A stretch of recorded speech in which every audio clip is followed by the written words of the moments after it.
বাংলাদেশের সংখ্যালঘু সম্প্রদায়ের ওপর নির্যাতনের অভিযোগকে কেন্দ্র করে ভারতে বাংলাদেশ মিশন ঘিরে বিক্ষোভ এখনো থামেনি।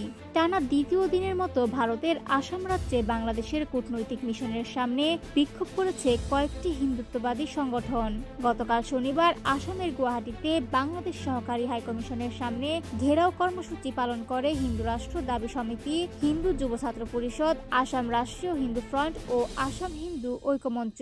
বিক্ষোভে অংশ নেয় প্রায় ৭৫ জন। তবে পরিস্থিতি সামাল দিতে আগেভাগে বাড়তি নিরাপত্তা জোরদার করে স্থানীয় পুলিশ। বিক্ষোভকারীদের মিশন থেকে ১০০ মিটারের মধ্যে আটকে দেওয়া হয়। পরে একটি প্রতিনিধি দল বাংলাদেশে হিন্দু সম্প্রদায়ের ওপর নির্যাতনের অভিযোগ তুলে একটি স্মারকলিপি জমা দেয়। এর আগের দিন শুক্রবারও একই স্থানে বিক্ষোভ করেন সংগঠনগুলোর নেতাকর্মীরা।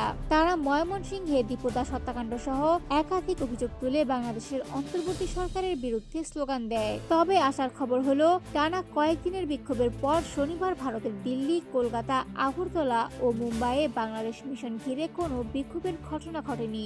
এদিকে উদ্ভূত নিরাপত্তা পরিস্থিতির কারণে আজ রোববারও ভারতের বেশ কয়েকটি বাংলাদেশ মিশনে ভিসা সেবা বন্ধ রাখা হয়েছে।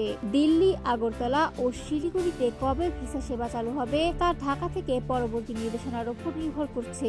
তবে মুম্বাই মিশনে আগামীকাল সোমবার থেকে ভিসা কার্যক্রম আবার শুরু হচ্ছে। অন্যদিকে বাংলাদেশের সংখ্যালঘু নির্যাতনের অভিযোগ বরাবরের মতোই নাকচ করেছে ঢাকা। সরকার বলছে, বিচ্ছিন্ন ঘটনাকে সামগ্রিক নির্যাতন হিসেবে দেখানো হচ্ছে এবং এসব ঘটনায় আইনগত ব্যবস্থা নেওয়া হচ্ছে।